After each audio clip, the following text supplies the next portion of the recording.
There's an old Chinese proverb. May you live in interesting.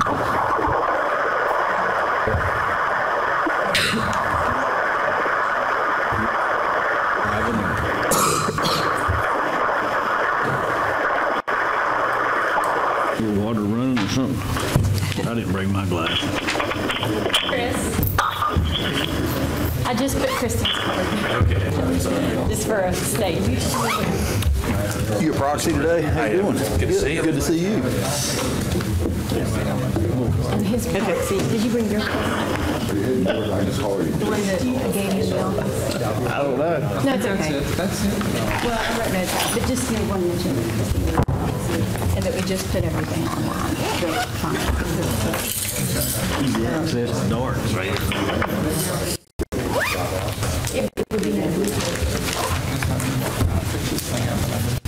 It was nothing.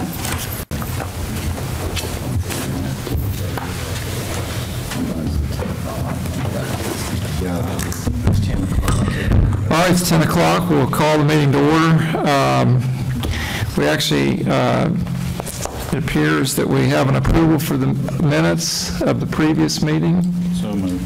Okay, is there a second? Second. Is there any discussion? All in favor say aye. Aye. Opposed the same. The ayes appear to have, the ayes do have it. The minutes are approved.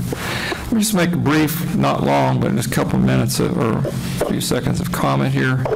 The Public Outreach Subcommittee has met to receive their report formally so that the record of the PEIA Task Force, it then becomes available to the other two committees who will meet.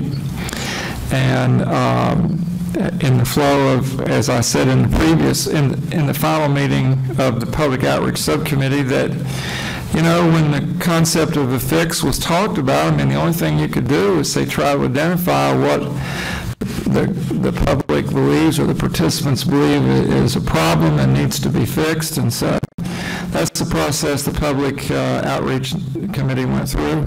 And they were actually, you all have received, I assume, in your packets, a copy of their final report, which we will adopt today or propose to adopt or receive. I'm not sure formally exactly what we should do there, but anyway, it becomes a possession of the full committee and a part of the record. So that's about it. I mean, the next thing that we thought is logical in the sequence of things, if you're going to fix PI, you got to identify what it is. There are several things that are a part of this record that have been received. The next thing would be for those folks who are on our, I call it our design committee, but also the cost committee. I think they can both, as a matter of fact, I think the committee on cost is meeting next week.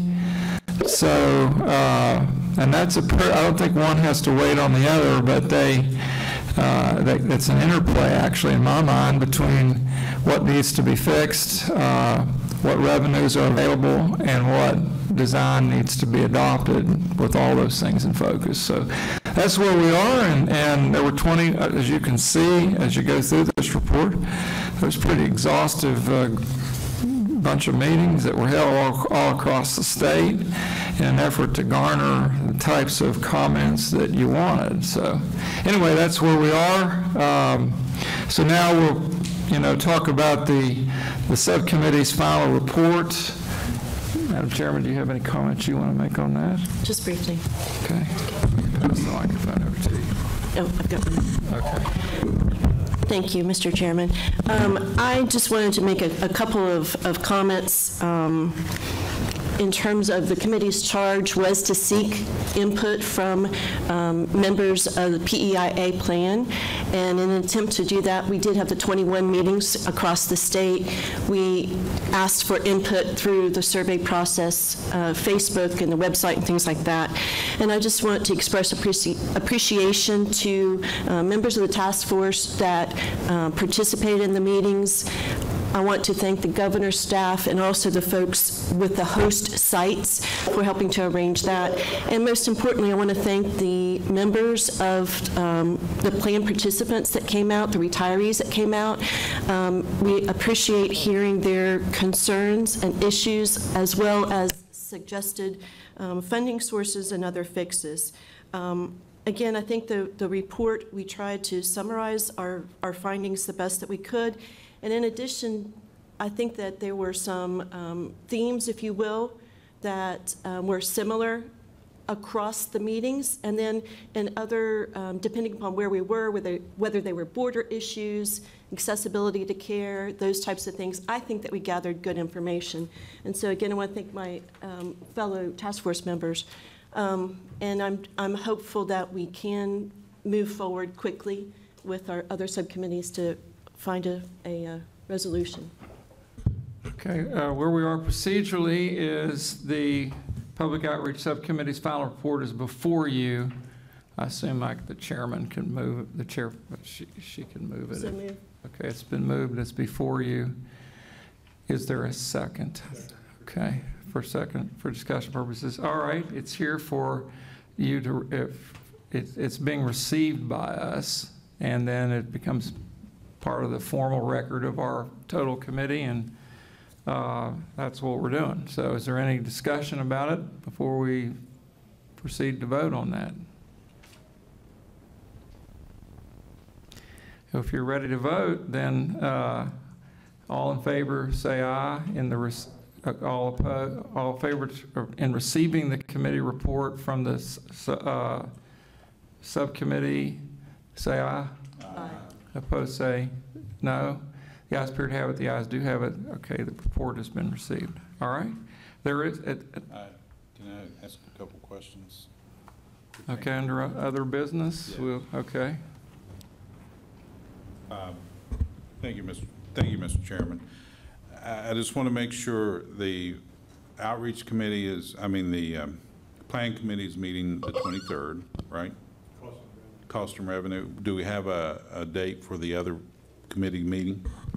I do not, but I will speak to the chairman of it, who's not here today, and make sure that work is done very soon. I'm sorry, I didn't know that. No, we just literally settled on it this morning. So the 24th. Okay, the 24th is when the meeting. We have not went through the open meetings process yet. Is it still the intent of the committee or the governor's office or everyone to have recommendations ready for October, and so that we know what we're doing before the governor has to present his revenue estimates to the PEIA Finance Board by October 15th? What did the resolution say when you did it? Didn't it say December? The reason I'm asking, there's a difference between the intent. Yeah, it would be my hope that it could be done by, obviously, the October 15th date's very important in the code because it requires the governor's office to inform the PEIA board through its director of the revenues available for the fiscal year of the following year. And also, will something be done, or will the PEIA Finance Board delay the public hearings for the 2020 plan, or will that come out in November as normal? The statute, it drives what they do. So that makes it important for us to come up with plans before they go out with the public hearings. Yeah, there'll be two things that work there. The PEIA committee that we have here, the task force, was given a charge to work on this concept of a fix. Don't think it necessarily, where is it? Let me see here exactly. It's down at the bottom. Yeah, the task force shall prepare and issue a final report to the December 18th interim meetings of the West Virginia Legislature, advising its findings and recommendations. That's what was actually in the organization of this task force. The fact that you're aware, I'm aware, and people are aware that in the code it requires for the governor's office to inform the PEIA Task Force of the amount of revenue. By that date, they have to give them a number. Now, last year, that number was adopted at 10 million, but it was adjusted during the session to 29 million. Yeah. So, you know, it's not like it's a hard and fast, this is it and it's over with on October 15th. And that goes to my next question. If we, sure. That goes to my next question. If we go to what the statute says, December 18th, and they come out with a plan in November, just like they did this year when they came back with adjustments to the plan in March, February, March, I guess, there's nothing that will prohibit, if our findings find additional money and things like that, there's nothing that will prohibit the PEI Finance Board, which is different from this task force, to go back and make an adjustment for the 2020-21 plan. Nothing at all. This task force is a working group that doesn't have, I mean, we can't tell the PEI Finance Board what to do. They have a statutory privilege and obligation to do what they do, and there are hard and fast dates in there. So it's believed all along that what this, in my opinion, what the task force does is, and it's been a very public process, the press is here today, they'll cover it, I mean, that this is an effort on the part of the governor's office and the governor himself to get plenty, given what happened, you know, during the session and the call for a fix. This is the working group, and can it be done by October 15th? Probably. You know, I mean, the only legal requirement is that it report to the interim committee its findings at that particular meeting. So, but there is that October 15th date. I do know that the PI director has expressed to me his interest in getting guidance before, you know, so he can do his job on October 15th. So, but I mean, we're proceeding forward. I mean, you know, you spend an appropriate amount of time garnering the comments of the participants on what is a fix. We've assembled that. Both committees are going to meet next week. And it's, to me, this is my own opinion, but it's pretty straightforward, some of the things that need to be addressed. And some of them, as you can read on page, I think, see if it stayed on page, I can't remember the page it stayed, but some of them actually have been, I think we left that in there, some of the adjustments that were actually already made. We but, did leave that in there. Huh? It's in there. And so,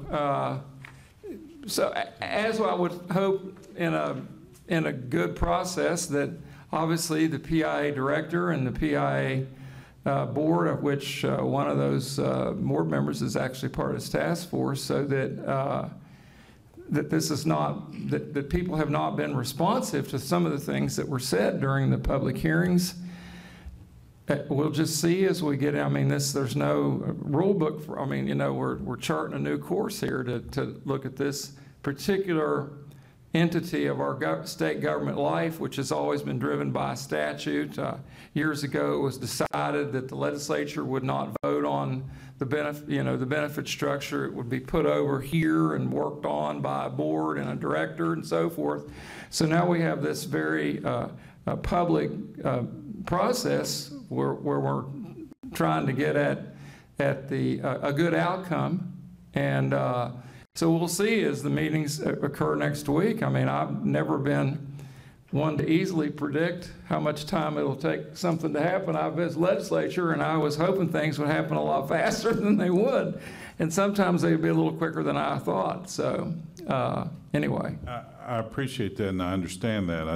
I think it's important that the plan participants know that we are striving to meet absolutely objectives and certain things. And I think no, we're not. Yeah, we're just making sure that the final product is not rushed or at the same time not delayed. I think Rob Alsop is on the phone, and he can give us the date of his committee's meeting. We're going to notice it for. We're going to notice it. I think actually we're noticing it right now for the 24th. Okay.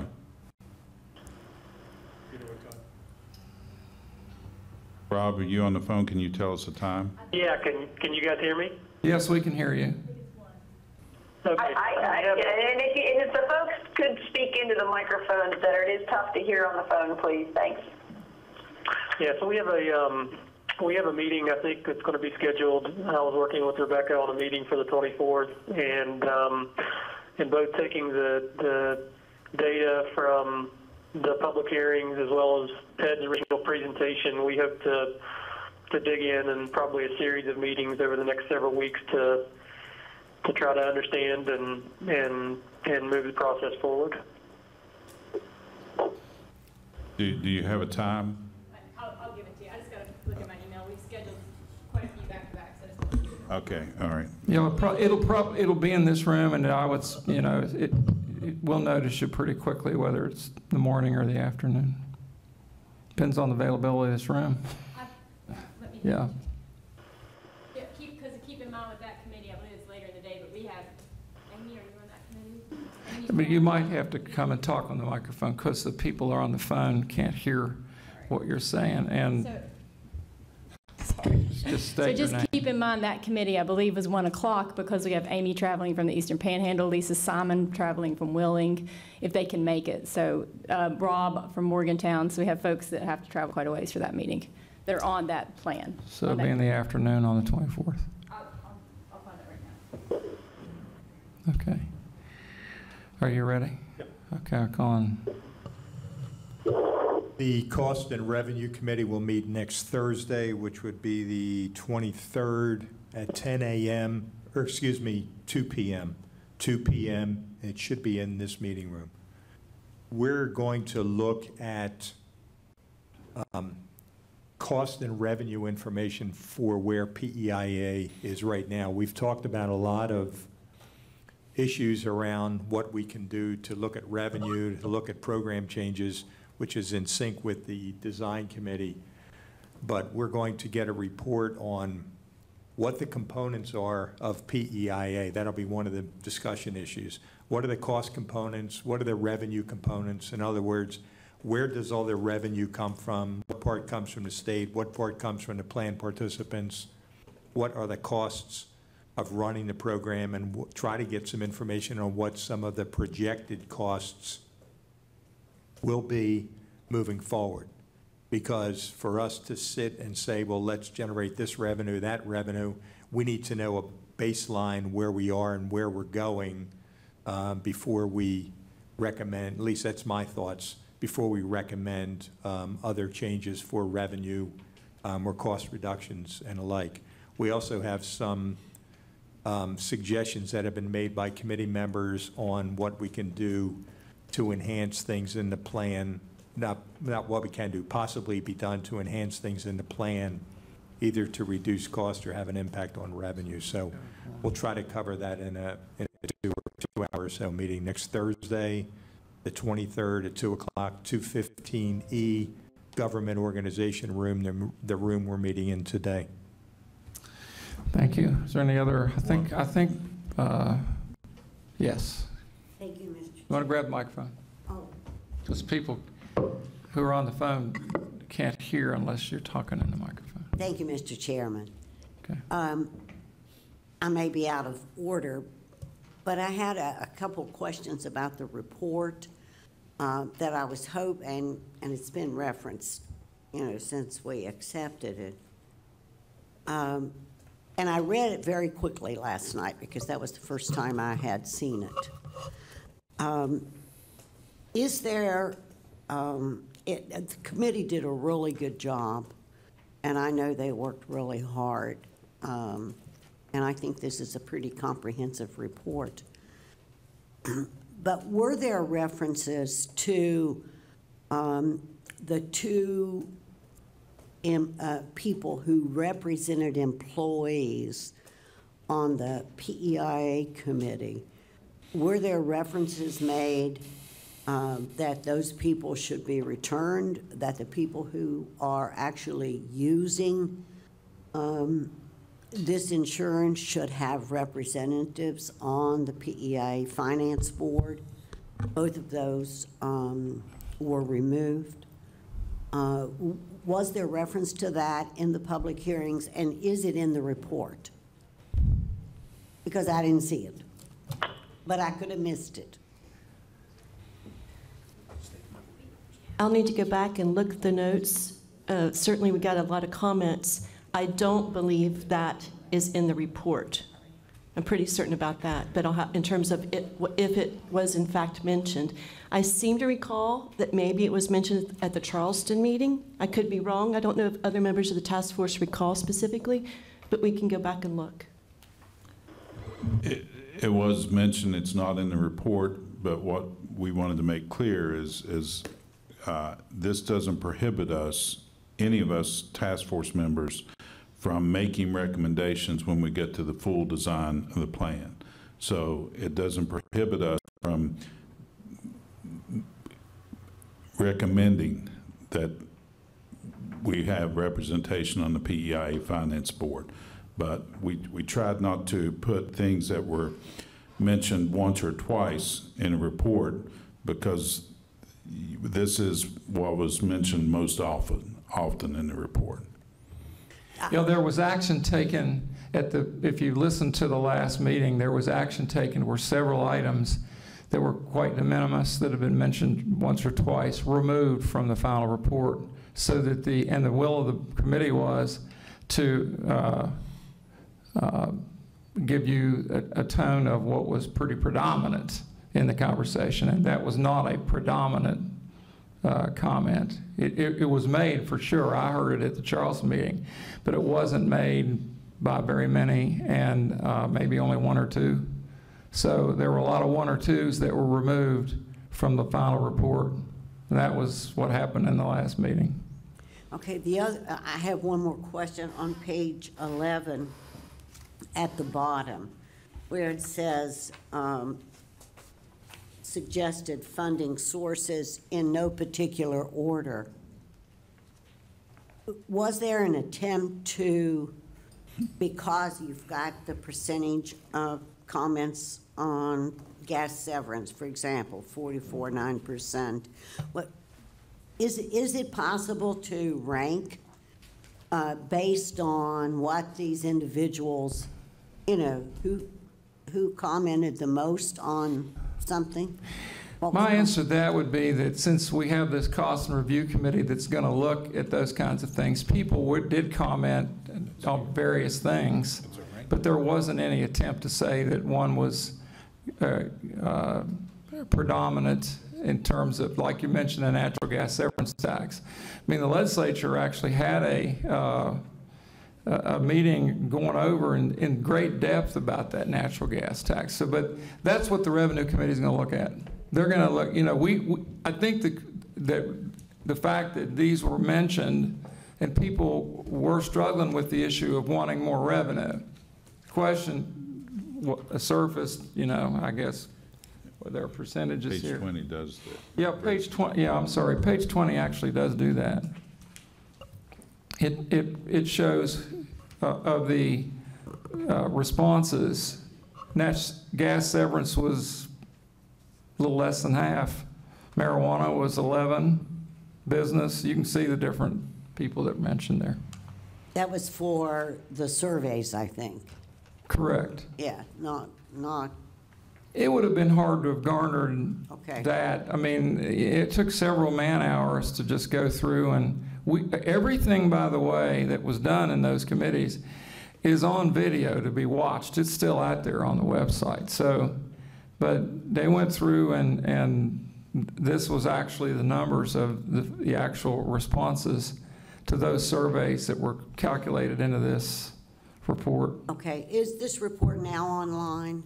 Yes. Okay, thank you, Mr. Chairman. Mr. Chairman, can I just make a comment to that question? Yes, I think it is. No, it's not. You got to hit the button. Just from my notes that I turned in to your question, I had a total of 9 that I recorded that was concerned with the makeup of the Finance Board.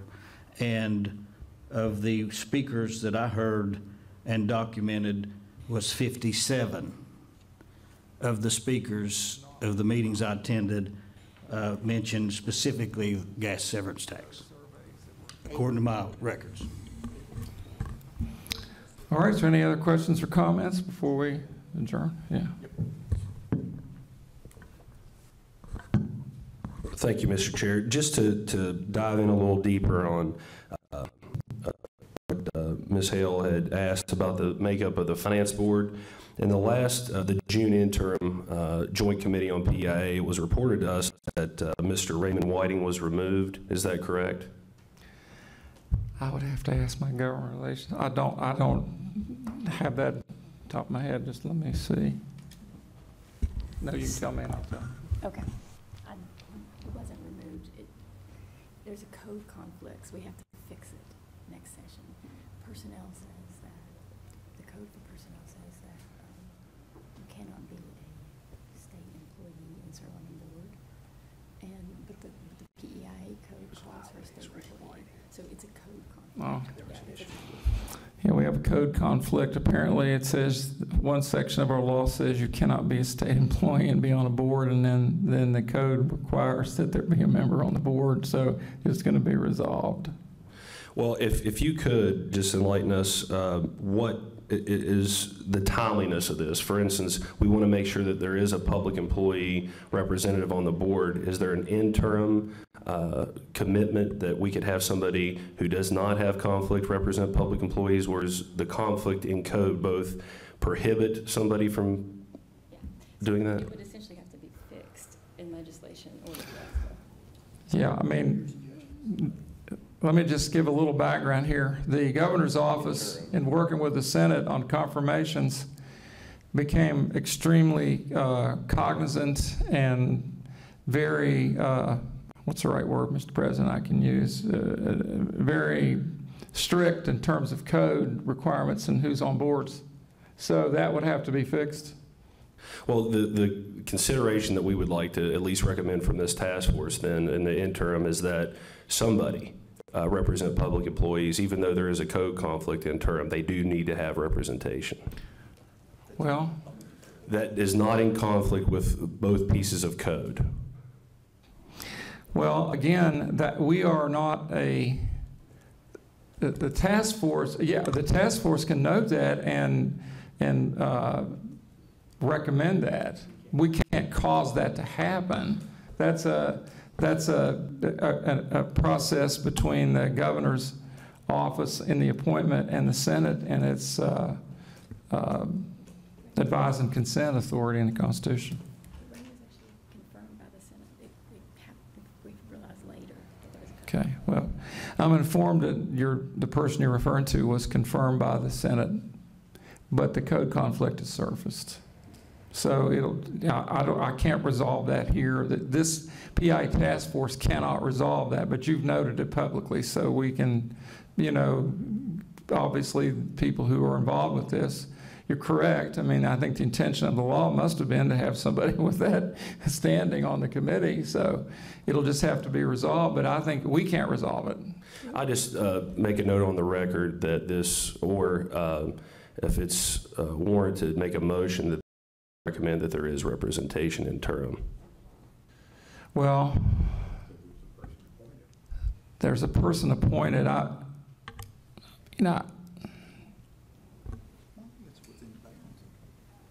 It's simply a recommendation. If it takes a motion, then I'd make that motion. I'll second that. I need a lawyer. Come here.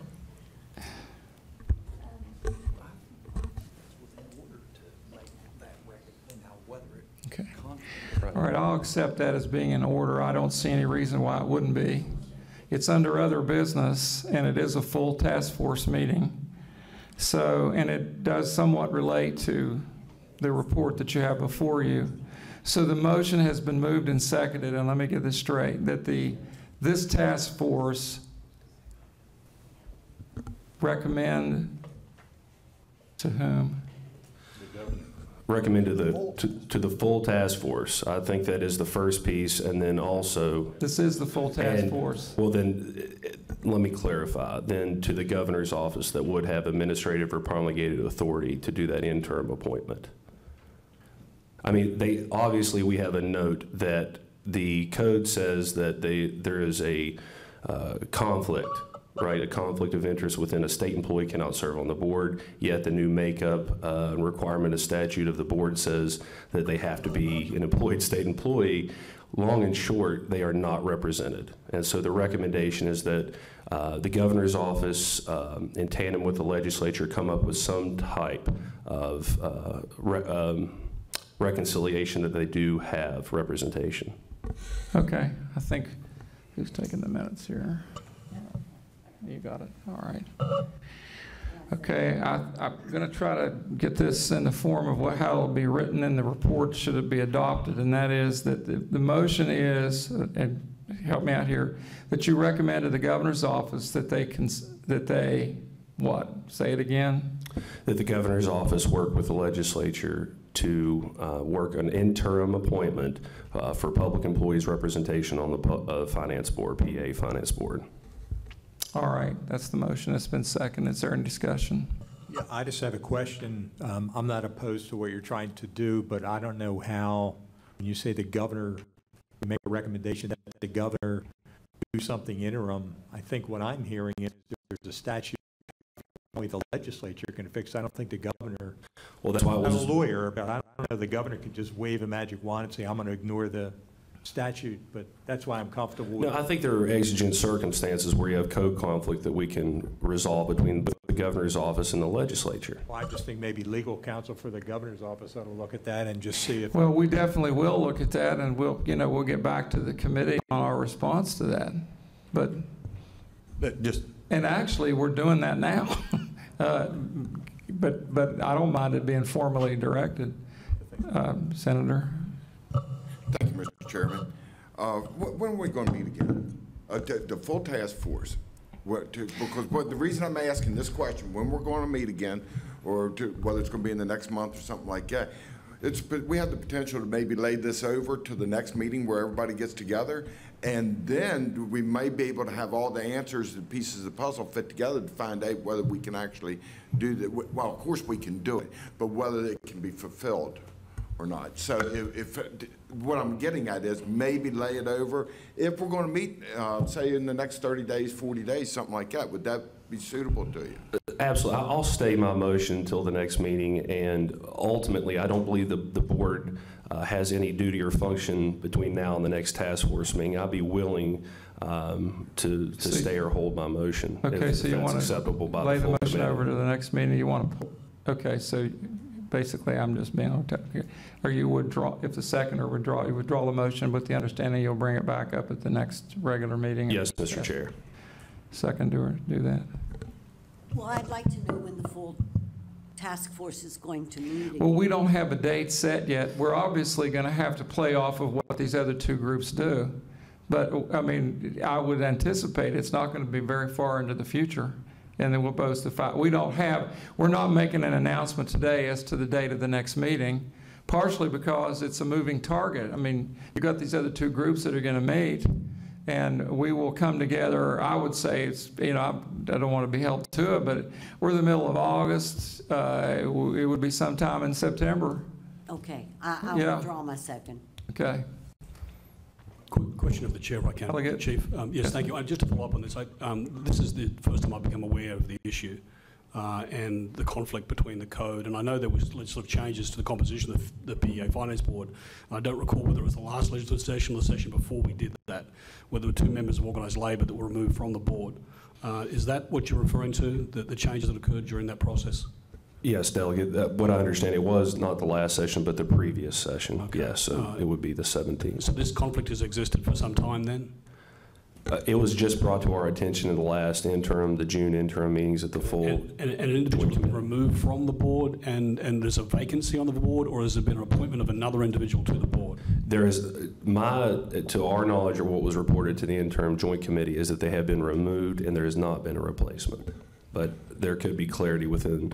I would just ask that we have, when this issue comes again before us at the next meeting, that we have all the information in terms of where it stands, what the conflict is, what the potential resolution could be, what the governor's office intends to do in terms of filling that position. There are some very important decisions that need to be made by the PEA Finance Board that are critical to whatever comes of this group, or whatever happens in the legislature next time. So I think this is an important issue, and I'd like to be fully informed on it before we actually take action. So if the chair could... Oh, we'll do that. Its entirety. Thank you. Okay. He wasn't removed, he resigned. I'm informed by my government relations person that this person resigned from because of the conflict. Okay. All right. Thank you. I appreciate it. All right, so any other discussion about anything? If I can, I still have if I may continue. Oh, I'm sorry. So yeah, you do have the floor. I think this conversation led nicely into the issue of an issue with code.